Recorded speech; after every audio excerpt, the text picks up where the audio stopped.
Caos urbano? Caos urbano. Caos urbano? Caos urbano? Caos urbano.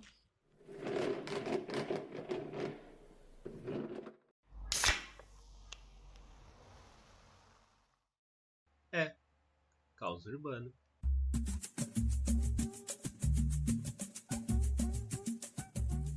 Salve pra todo mundo! Sejam bem-vindos, bem-vindas, bem-vindes ao Caos Urbano Podcast, seu podcast sobre patrimônio histórico, memória e imaginário urbano.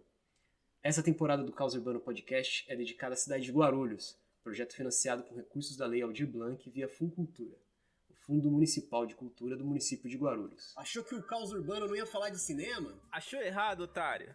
Caos Urbano, podcast de história, patrimônio e memória urbana. Apresentado pelos maiores nomes do transporte alternativo de Guarulhos. E no programa de hoje a gente vai falar com o Renato Queiroz, da companhia Bueiro Aberto. Solta a vinheta, Simone!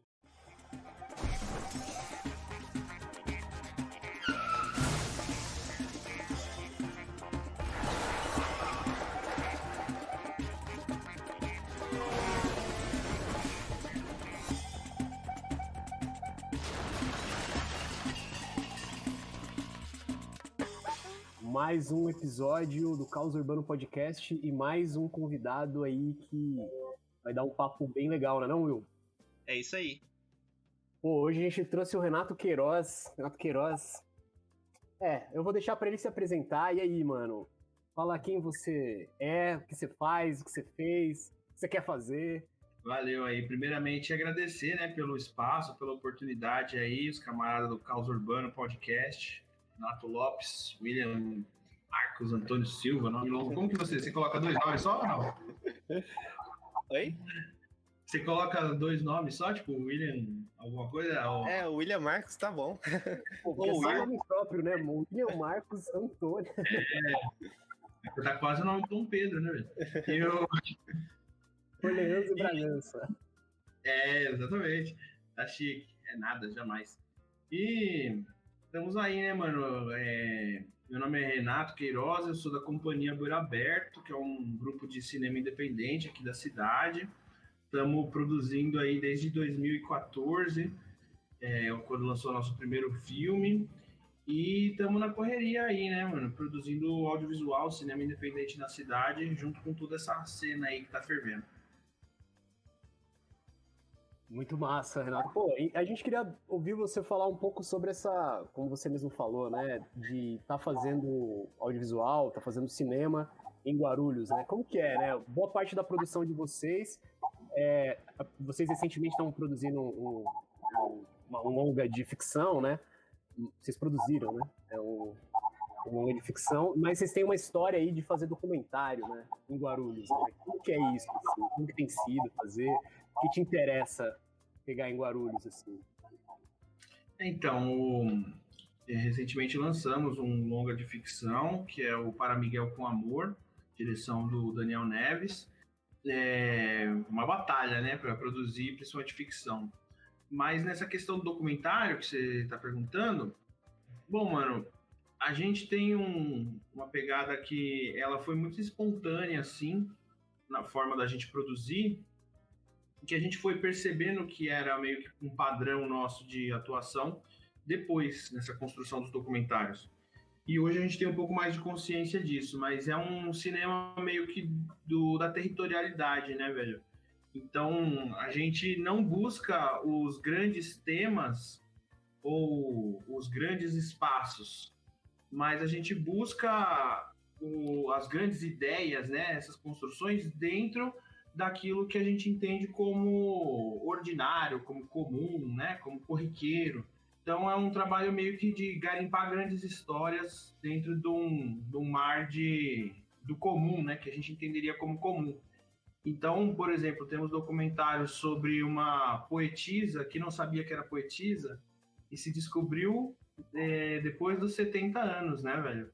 Ela guardava papeizinhos, nota fiscal, caderninhos, tudo com as suas anotações, os seus versos que ela escrevia desde jovem.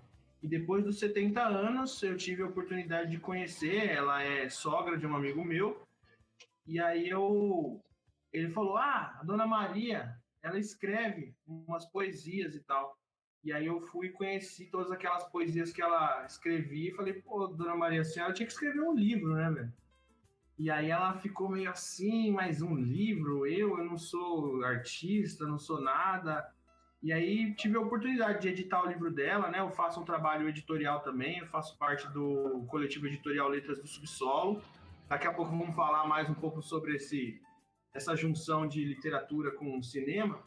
Mas a partir desse trabalho editorial eu consegui fazer com que o livro dela tomasse uma forma ali, fosse diagramado, digitado, registramos, conseguimos ISBN e fizemos o lançamento do livro dela na Casa das Rosas, lá na Paulista e tal. A gente teve a oportunidade de fazer um sarau lá e conseguimos lançar. E, mano, o Manos e Minas da Cultura foi filmar, fez uma reportagem com ela, então foi uma coisa assim que é realmente isso, de garimpar o comum e encontrar ali algo extraordinário, né, velho? A gente fez o documentário que se chama Minhas Composições, que é o mesmo nome do livro dela, lançando essa ideia, né, de uma poetisa que se descobre depois dos 70 anos, né, velho? E tem muita coisa, né? Tem filme sobre choro, tem filme sobre samba, tem filme sobre os subterrâneos do futebol, tem filme sobre viola caipira e nordestina, né? Tem diversos documentários aí sobre... Ou teve um documentário sobre da Janaína Reis também, que tem essa mesma pegada do Minhas Composições, que é descobrindo o Chiquinho, né, velho? Que é um poeta também aqui de Guarulhos. Ele faleceu no ano passado, um pouco antes da estreia do filme, infelizmente, mas foi uma experiência muito maravilhosa, assim, poder ver esse filme acontecer, né, cara? Que é mostrar para o mundo esse poeta, né? Ele também já estava acho que já estava com quase seus 80 anos, né? E fazendo saraus na casa dele. Então são esses achados que a cidade esconde, que não são valorizados pela grande imprensa, não são valorizados pelo poder público, mas que nós ali como guarulhense da gema, né, raiz, a gente vai buscando, descobrindo e mostrando para também a galera que tá em volta, né? Então acho que o trabalho com documentário é muito disso, cara, é muito de encontrar mesmo, é um trabalho de encontro, de territorialidade, e acho que a coisa da exibição, depois do documentário pronto, também tem essa beleza da produção territorializada, né? Que a gente dá uma devolutiva. A gente sempre, depois que capta o filme, produz, edita ele, a primeira exibição é naquele espaço, com aquelas pessoas se vendo na tela, se identificando, trazendo a família. Então a gente fez isso com a Dona Maria, né? Exibimos o filme lá perto da casa dela, no Bom Sucesso. Tem um filme aqui no Tranquilidade, que é sobre um mestre de capoeira, que é o Mestre Peixe, Arte e Resistência. E também pudemos lançar o filme no espaço ali dele. Tem Um Rolê no Itapuã, que é um filme também sobre a cena artística no bairro do Itapuã, ali no Vila Rio, no Morros e tal. E que o lançamento foi uma festa no Bar da Zélia, né? Que é um bar que reúne toda a galera ali.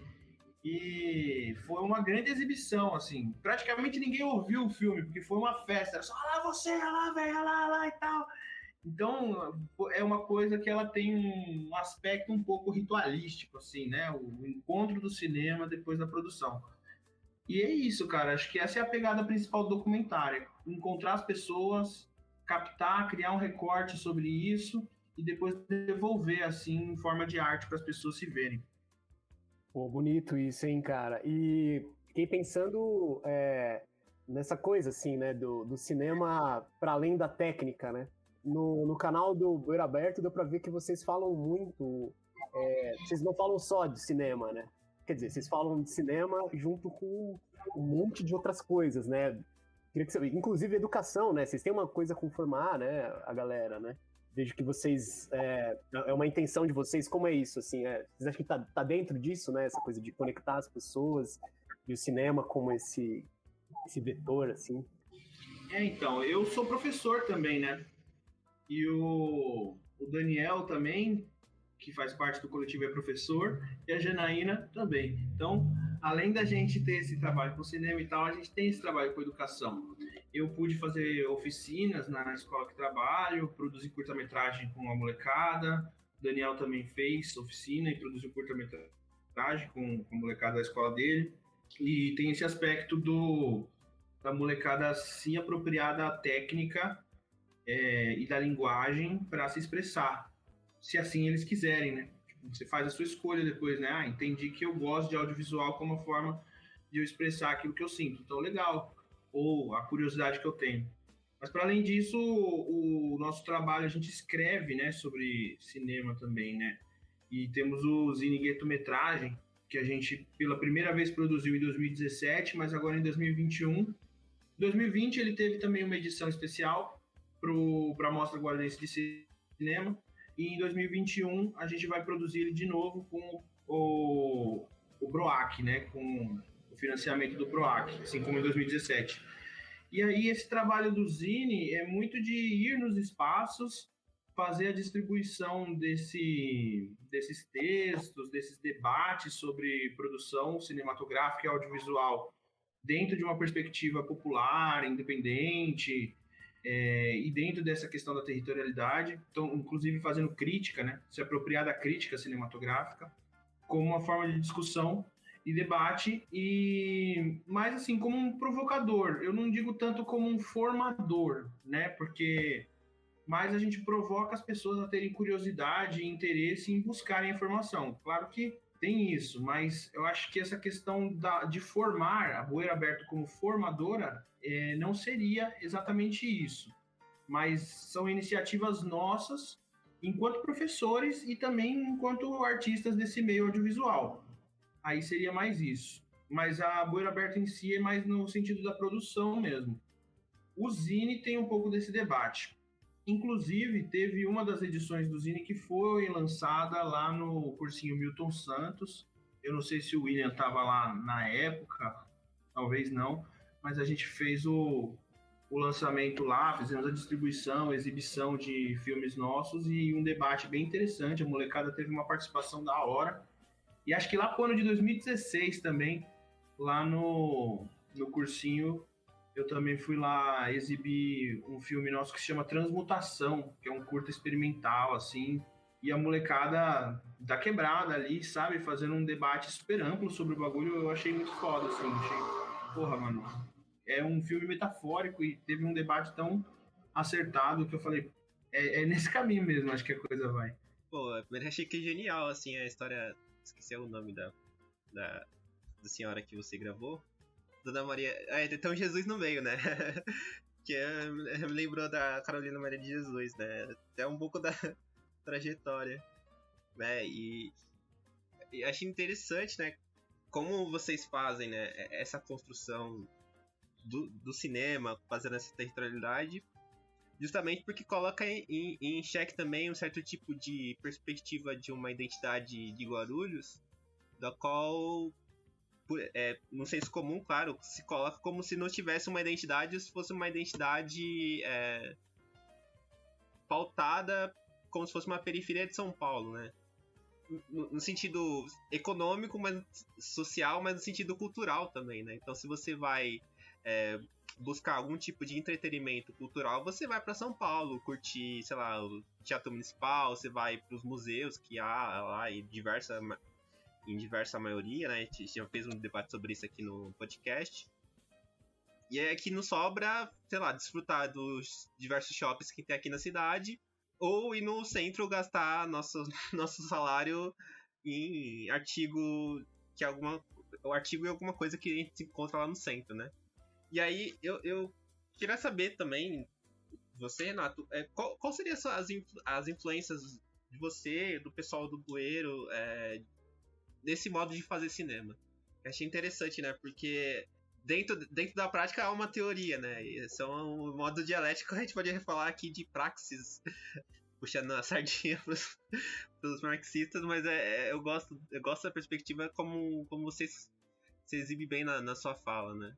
Entendi. Não, é verdade esse primeiro ponto que você colocou, né? Eu acho que tem essa busca de uma identidade cultural própria por conta exatamente disso, da gente às vezes não se identificar dentro da nossa própria cidade, da gente ver a cidade como uma cidade dormitório mesmo. E não é o caso, né? O caso é que existem diversos territórios com as suas culturas específicas. É uma cidade que tem várias faces diferentes. Você vai para o Cabo Sul, você vê uma cara na cidade, você vai para o centro, você vê outra, você vai para o Pimenta, você vê outra, vai para o Bom Sucesso, você vê outra. Então, tudo isso forma uma identidade muito nossa, assim, e não precisamos pagar pau pra metrópole, né, velho? Essa identidade me parece, porra, mano, nós estamos numa cidade do lado e uma mentalidade meio colonizada, calma, né? Vamos que vamos. Mas sobre essa questão das influências, mano, então, são diversas e fazem parte dessa geração nossa, né? Nós ali da Bueiro estamos entre nossos 30 e 40, né, mano? Então, nesse caminho aí, por exemplo, eu sou de 90, tô com meus 30, nessa época dos anos 90, o meu pai, ele estava trabalhando com locadora de filmes, né, velho? Então, trabalhou com isso até 2013, 2014. Inclusive, eu trabalhei na locadora também. Então, até a locadora acabar, né? Virou house essa locadora. Acabou. Locadora foi dominada pelas novas mídias, né, velho? Não tem nem como. Mas foi um período muito foda, assim, porque a gente era o espaço que fazia o intermédio, né, da indústria, e aí tinha até o que se produz no Brasil. Não dá para dizer que o Brasil tem uma indústria cinematográfica, mas tem uma produção, e tem uma produção mais mainstream e uma outra mais fora, totalmente na margem mesmo, né? A indústria brasileira seria a margem da indústria como um todo, né? E quem está à margem da indústria brasileira não está nem no mapa, pensando como mercado, né?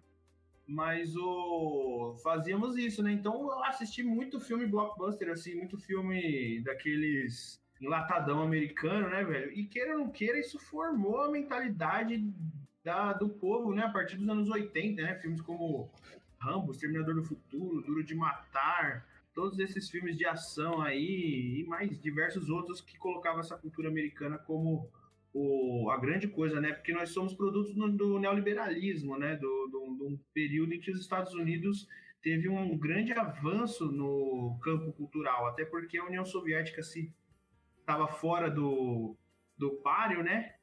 Então, os caras tiveram um grande avanço.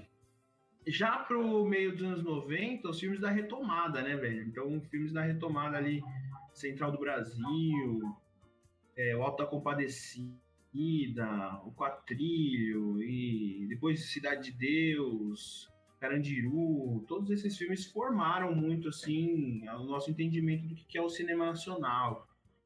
Mas, depois de um tempo, um pouco mais velho, já pensando em arte, pensando em cinema como uma linguagem um pouco menos inofensiva, né? Um pouco menos só entretenimento, aí a gente conhece Eisenstein, o autor soviético, né? O cineasta soviético, o pai da montagem moderna, e o cara que tinha uma mensagem muito clara, né? Revolucionária, socialista, marxista, dentro ainda daquela visão da União Soviética como a referência política para os trabalhadores do mundo todo. Claro que a classe trabalhadora se transforma, a luta política se transforma, mas nem é esse o debate. A questão é que eu, como um marxista, que ainda sou e na época já me via dessa forma, e como também uma pessoa que sempre gostou da linguagem do cinema, quando conheci o protagonista coletivo e a forma de construção de roteiro do Eisenstein, ali eu me apaixonei politicamente pelo Eisenstein. E depois tentando fazer a linguagem e falando, porra, mas o que é isso que é o corte, né, velho? Como que eu faço o corte? Onde que eu corto? Qual que é o... E aí depois lendo a forma do filme, ele entendendo como que um fotograma com outro fotograma, eles têm um choque dialético que cria uma mensagem no espectador. Então, esse cinema que ele chama de intelectual.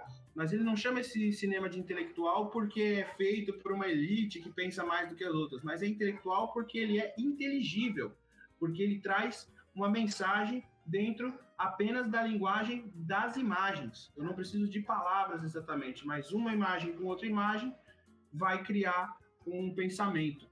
E até o efeito Kuleshov, que é um experimento que foi feito na época para entender o que é a montagem, que colocava um take de um cara e depois um take de um prato de sopa. Aí depois colocava o mesmo take do rosto do cara e um take de uma pessoa morta. E por fim, o mesmo take do mesmo cara e o take de uma mulher nua. E aí a pessoa que assistia não percebia que eram 3 takes diferentes, mas falava assim, nossa, mas esse cara é um ótimo ator. Você vê a sutileza com que ele mexe o rosto dele para trocar a expressão de fome, de tristeza e de desejo. E, na verdade, era o mesmo take. E aí você entende como não é exatamente a atuação ou o que está na imagem, mas como que a junção de 2 imagens cria um efeito psicológico. E isso também me interessou muito enquanto uma pessoa que via o cinema como uma forma de mobilização e não via mais o cinema como uma coisa inofensiva e até um pouco anestésica, né? Mas sim como uma coisa para incomodar e levar à ação. E depois o contato com o cinema novo, que trouxe esse cinema, porque o cinema russo do Eisenstein, ele tem essa pegada, mas ele é um grande cinema, ele é uma coisa majestosa, ele pegava ali milhares de trabalhadores, fechava as praças de Moscou, então é caríssimo para produzir aquilo, são super produções. E aí você vê o cinema como algo distante. Mas quando o cinema novo discute temas desse tipo, usa uma montagem desse tipo, mas se apropria do neorrealismo italiano como uma forma de produzir aqui e agora, com a luz natural, com pessoas que não são atores, numa praça que eu não tô nem aí se tá fechado ou não tá, e saio filmando. E aí eu conheço filmes como Eles Não Usam Black Tie, como O Homem que Virou Suco, como o Terra em Transe e outros filmes do cinema novo. Isso me traz essa ideia de que é possível produzir dentro de uma perspectiva política e sem ser playboy. No final das contas é isso. Só um playboy iria conseguir produzir de fato um rolê desse tamanho. Mas não, você pode fazer uma coisa mais tímida, mais dentro do seu universo e ter a mesma grandeza de mensagem que teria um filme como o do Eisenstein. Claro que com as suas devidas proporções, né? O Eisenstein sei lá, é um filme universal. O nosso é um cinema de território, mas também tem a possibilidade de se apropriar dessas técnicas. Eu tava conversando com o Renato antes da gente começar a gravar. O outro Renato, que tem 2 Renatos aqui hoje. Da perspectiva que o Walter Benjamin coloca na obra dele. A arte na era da reprodutibilidade técnica, consegui falar. De como, que ao mesmo tempo, né, essa arte, essa era industrializada, enfim, essa produção em massa, cultural, ela pode servir como uma espécie de esquecimento da experiência, né, sei lá, das tradições, né, com muitas aspas, mas como ela pode ser também fruto para essa mobilização, já que ela traz também essa perspectiva de mostrar, sei lá, a vida da classe trabalhadora, enfim, a vida do território urbano do ponto de vista dos esquecidos, né? Então, de certo ponto, essa memória que, entre aspas, seria esquecida, né? Ela é recuperada e trazida de modo na nossa cara, né? Como as produções que o Bueira Aberto trazem, né? Pelo menos isso que me parece, né? Nesse relato que o Renato fez até agora. Pode falar. Uma coisa sobre o Benjamin, que é essa coisa do... Já que você citou o Benjamin, eu tenho um raciocínio que eu penso assim, o Benjamin fala sobre a aura, né?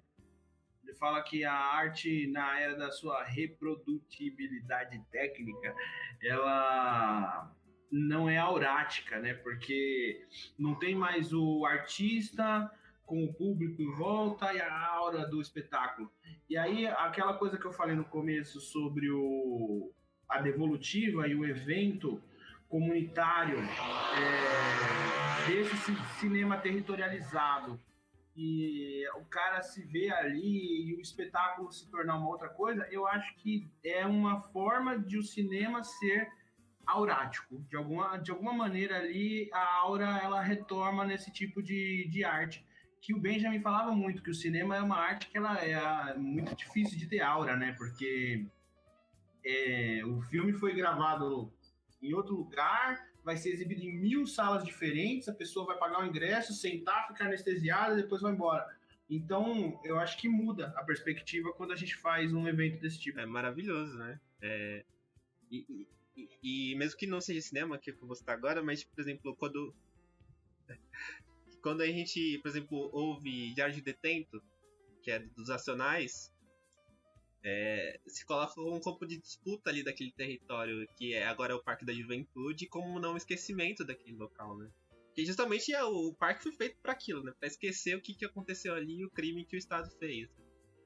E como acho que leva a reflexão de como uma cultura pode ser subversiva em diversas maneiras, né? Isso eu acho sensacional, né? E o que vocês fazem no Bueiro também nos coloca essas questões, né?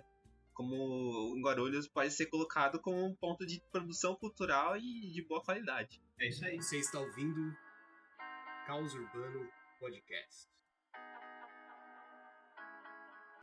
Eu achei interessante essa ideia da aura, de trazer a ideia da aura, né, que é tão forte, assim, que é tão alemã,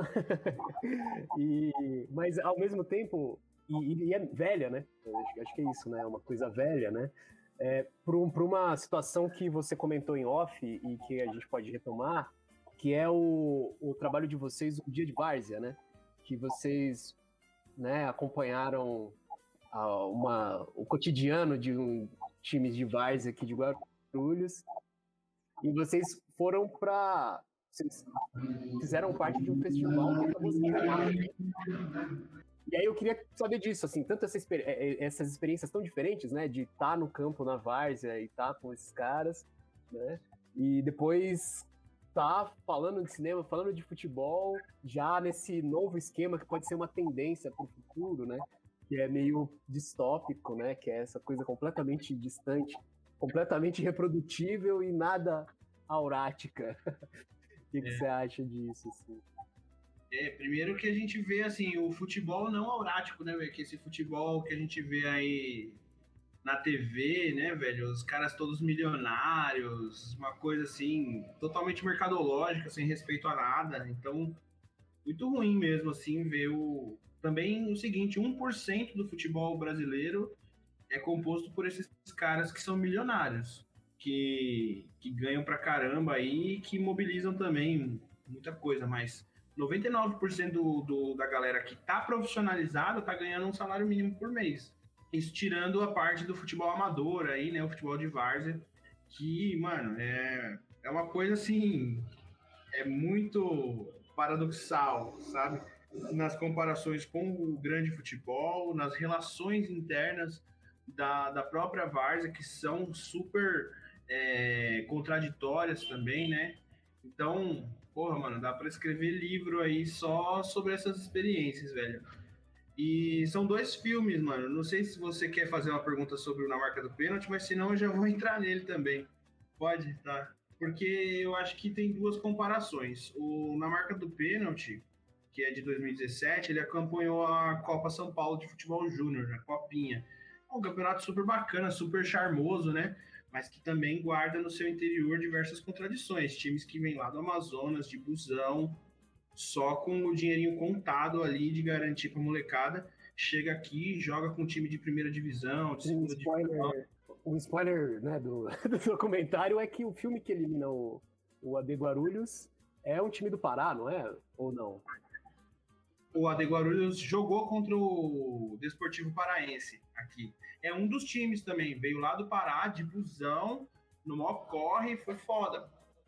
E aí veio jogar contra o AD Guarulhos, né? O AD Guarulhos é aqui do Tranquilidade, não é do Tranquilidade, é da Vila das Palmeiras, mas eles jogam aqui no Tranquilidade. E o Flamenguinho de Guarulhos também joga aqui no Tranquilidade. Esses são os times profissionais da cidade. E o clássico da cidade é o AD e Flamengo, né, velho? E aí, quando eu vi que ia ter esse jogo, eu já me interessei em fazer o filme. Só que o filme ganhou novos aspectos, assim, novas proporções por causa dessa grandeza da copinha, né, velho? E o ambiente, cara. Porque, você imagina, o moleque tem 17 anos de idade, treinou desde os 9, 10 no time. Chega um momento que, mano, é tudo ou nada. Ali vai ser decidido se ele vai para um time grande, se um olheiro vai ver ele, ele vai ser um cara que vai ganhar grana, vai comprar uma casa para a família dele, vai acabar todos os problemas de dinheiro na família dele, ou se ele vai ser um dos 99% que ganha o salário mínimo e joga na várzea. Então, ali, velho, os caras que são os treinadores, eles impõem uma disciplina militarizada, a molecada chora, a molecada fica em choque mesmo, porque é colocado como tudo ou nada. E tem um certo tudo ou nada ali deles. Então, é muito pesado, assim. E o AD ganhou o clássico contra o Flamengo, jogo disputado pra caramba, de virada. E aí, tipo, tem uma certa... No roteiro, né? Claro que é um documentário, então o acaso é que determina as coisas, mas no final das contas acabou que teve a jornada do herói, velho. Uma jornada trágica. Então ganhou o primeiro jogo, ganhou o clássico, otimismo total, vamos pra cima, vamos ganhar, os caras comemorando. Chegou o segundo jogo contra o Desportivo Paraense, que é um desses times que às vezes nem disputa Brasileirão. Eles não estão em nenhuma divisão de campeonato nacional. Eles só disputam o campeonato regional, como é o AD, como é o Flamengo. Eles só disputam o Paulista. Eles não conseguem estar em campeonatos nacionais. E o Desportivo Paraense ganhou de virada, velho. Foi, assim, uma surpresa. O AD começou ganhando, meteu um golaço, fez uma tabela ali de calcanhar, bateu de fora da área. Eu falei, caramba, mano, agora os caras emplacou, classificou. Mas não, o Desportivo Paraense virou. E aí que veio o final, né, velho? Que o final é Davi contra Golias total, só que com um realismo muito cruel, porque Davi contra Golias, claro que o Golias ia dar um pau no Davi se fosse uma história real, e foi o que aconteceu. O Avaí era o adversário, o Avaí, porra, pra quem acompanha esse futebol grande, fala assim, não, Avaí é time pequeno, time fraco, mas não é, velho. Os moleques tinham, todos, o mais baixinho ali tinha 1,82 m, tudo fortão, tudo com um treinamento de primeira. E os caras aqui do AD Guarulhos, tudo mirradinho, tudo treinando na base aérea, lá em Cumbica, entendeu? Os caras tinham outra estrutura de clube. E aí tomaram de 4-1. E aí fica essa coisa da tragédia, né, e tal. Claro que o final ele tem a sua positividade, mas tem essa grande saga. Então você vê como que é essa coisa do vou ser profissional ou não vou. Quando a gente vai para um dia de várzea, já é um filme que ele é despojado disso, porque, mano, os caras já tá nos seus 40, nos seus 30, já não deu certo mesmo. Então, vira um grande evento, um grande encontro, sabe? Por exemplo, pro um dia na marca do pênalti, pra gente conseguir filmar, a gente precisava de um coletinho da Federação Paulista de Futebol. E aí a gente chegou pros caras que organizavam o jogo e falou, ó, aqui é imprensa, imprensa. Os caras, que imprensa? Cadê o crachá? Falei, imprensa, boeira aberta, imprensa, cinema. Aí os caras deram o colete pra nós e vamos que vamos. E aí a gente pegou o colete, todo dia a gente ia com o coletinho da federação, ninguém enchia nosso saco, a gente entrava no campo, filmava, vestiário, tudo. No um dia de várzea, nem essa preocupação tivemos, velho. A gente só conversou lá com a galera, entramos, filmamos, tudo de boa, velho. Na hora da disputa de pênalti, eu entrei no meio do campo ali, os jogadores tudo alinhado e tal, e eu dentro da área, filmando o cara pra bater, entendeu? O pênalti, velho. Então... Melhor câmera, né, possível. É, velho. Tudo alerta, tudo tranquilo, mano. E aí, ao mesmo tempo, tem as suas contradições. Por exemplo, teve umas tretas nervosas, assim, saiu tiro, um monte de coisa no meio das gravações. Claro que eu não coloquei isso no filme, né, velho? Porque depois... Mas teve toda essa treta. E ao mesmo tempo, das tretas que acontecem, também tem esse aspecto comunitário muito forte e de reconhecimento do seu território, que é o que a gente tá aqui sempre batendo nessa tecla, mas é verdade. O time de várzea, velho, é aquela rapaziada daquele bairro que cria o seu logo, que cria o seu uniforme, que tem a sua sede, que tem o seu bar, reúne todo mundo e cria uma territorialidade ali, cria uma identidade comunitária. E os caras, mano, eles vivem pelo time. Os caras torcem mais pelo time da sua quebrada do que pro time grande, velho. Então, a gente acompanhou 4 times, né, velho? E 2 campeonatos. Em o campeão foi o Vintém, que é um time ali do Ponte Alta. E no outro, o campeão foi o Capim Maluco, velho. Que é time da Vila Sabatina, aqui perto da Vila Galvão. Então são dois times super fortes, assim, super tradicionais na cidade, e estão sempre indo para cima. E aí você vê também, tipo, como que não tem incentivo da prefeitura, como que tudo é feito pela própria autonomia e independência dos caras, tá ligado? Tem uma federação, mas a federação também é para articular todos esses espaços. E achei muito louco, assim, velho, você vê como que a várzea, ela se constrói por si própria, pelas suas próprias forças, e até de forma espontânea, velho, às vezes. Tipo, é espontâneo. Juntou um grupo de amigos ali, 15, 20 caras, pronto, mano, vai ter um time de futebol que vai sair, velho.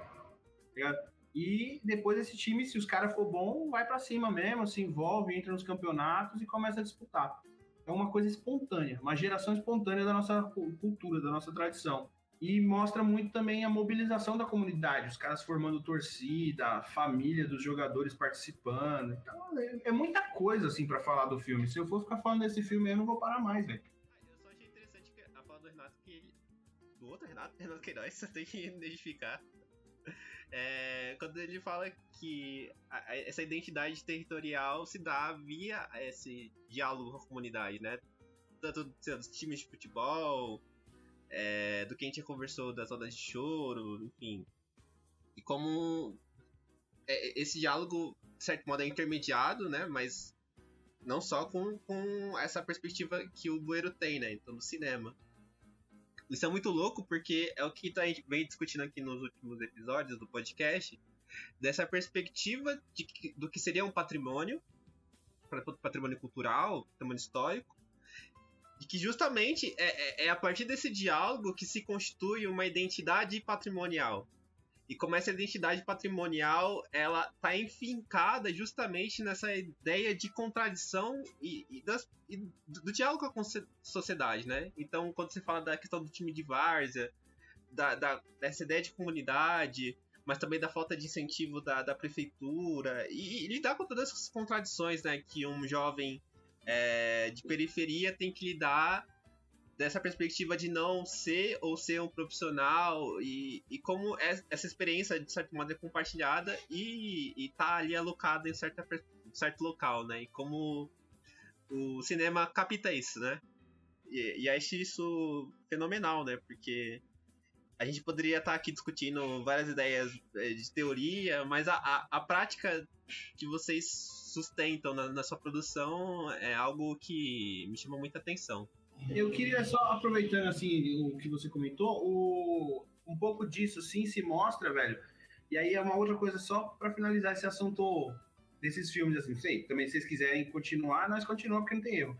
Mas o Um Dia de Várzea teve no festival, né, no Cinefute, que é o festival de cinema sobre futebol, o maior da América Latina, e tem uma mostra competitiva internacional. E ali eu pude assistir um monte de filmes do mundo inteiro sobre essa pegada.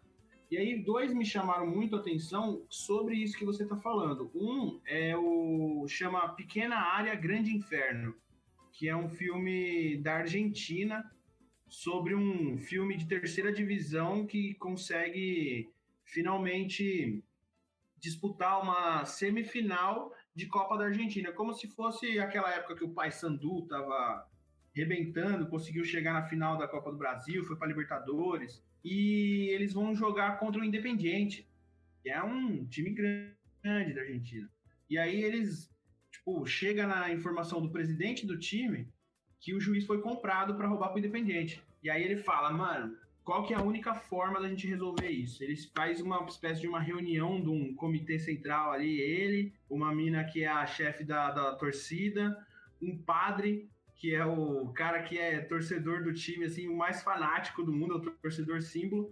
E o padre tem a ideia, ele falou, a única forma vai ser a gente sequestrar a mãe do juiz, velho. E aí eles entram nessa empreitada aí pra tentar fazer o sequestro. Mas também mostrando muito como que essa territorialidade e esse amor pelo time ali da cidade deles, que era um time do interior.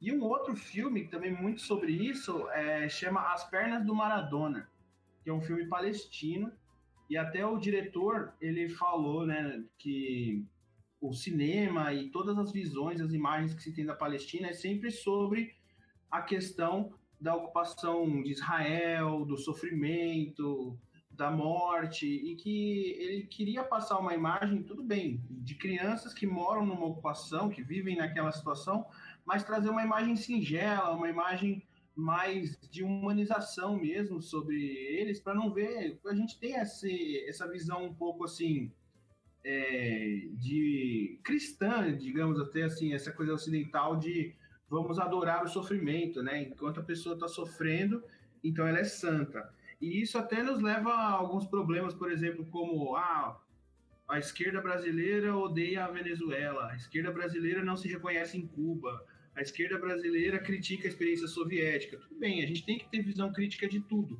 Mas por que quando a gente fala de Palestina, quando a gente fala de Chile, quando a gente fala de experiências que foram derrotadas, elas sempre são vistas como perfeitas e sem erros, e quando a gente fala de experiências que foram vitoriosas, aí a gente tem que falar como experiências traídas e totalmente negativas. Nada é totalmente positivo e nada é totalmente negativo. Tudo tem aspectos e contradições a serem analisadas.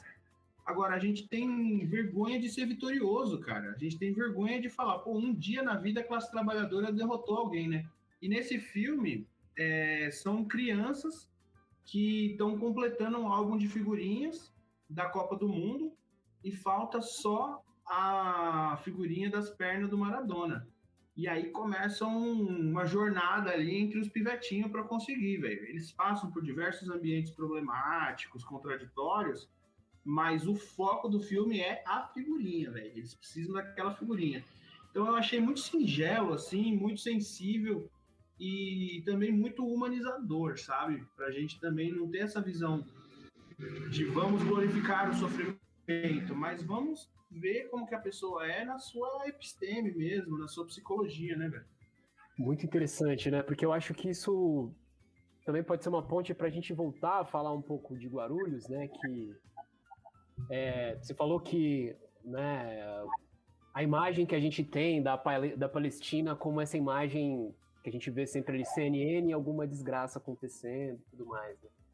Mas quando a gente fala assim da imagem de Guarulhos, que é quase como uma não imagem, ou quando é uma imagem, sei lá, essa cidade sem identidade, essa cidade dormitório, né? Esse é um tema que vocês estão explorando recentemente, né?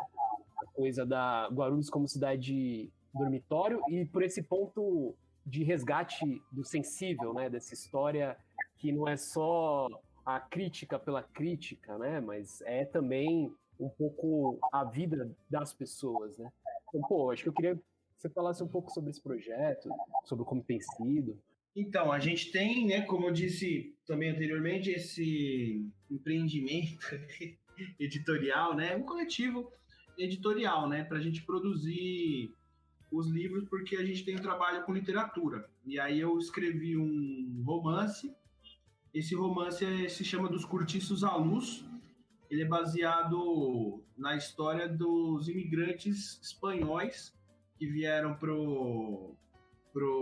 a cidade de São Paulo e viveram nos cortiços ali, nos bairros de periferia e tal, para trabalhar nas fábricas, né, nos anos 40 e 50, que é muito diferente da imigração europeia que veio anteriormente, né, para colonizar, né, os pais do Dória, desses caras aí, né, que fazem parte dos grandes senhores de terra do Brasil. Agora, a nossa classe operária, ela é formada por um grande amontoado de gente vindo de um monte de lugares diferentes. E isso forma a nossa construção mesmo, assim, urbana, tanto na cidade de Guarulhos quanto de São Paulo. E a gente vê que muita gente vinha para São Paulo, mas ia escoando para Guarulhos. E Guarulhos era uma cidade ainda mais rural, com terrenos bem baratos e com possibilidade de construir as coisas a partir do zero. Então, a imigração nordestina, a imigração espanhola, italiana e de diversos outros setores, ela foi construindo esse espaço. E esse meu livro fala um pouco sobre esses imigrantes espanhóis que viviam nesses cortiços e tinham essa relação próxima com pessoas de Guarulhos também. Não vou contar muito do livro aqui, mas até porque eu tenho que falar de mais outros, mas é um romance que fala sobre imigração em uma perspectiva tragicômica, digamos assim. Tem um pouco de comédia, tem um pouco de tragédia, e espero que seja interessante aí para quem lê. O outro livro é A Ilusão do Parafuso, que conta a história de imigrantes nordestinos que vieram para cá, para Guarulhos, também nessa mesma pegada. E os outros livros são de poesia. O Ilusão do Parafuso foi escrito pelo Daniel Neves. O Poemas de Amor e Luta, escrito pelo Tiago Loreto. E o Poeta e Seu Ofício, escrito pelo Júnior Bezerra. Todos esses livros, eles têm diversos temas, especificidades e perspectivas diferentes, mas eles têm sempre um ponto em comum. Eles tratam de imigração, eles tratam das pessoas que foram construindo a nossa urbanidade. E dentro desse mergulho nos livros, a gente entendeu o seguinte: cinema e literatura são coisas que podem ser complementares, podem ser opostas, mas uma coisa é básica, são linguagens absolutamente diferentes.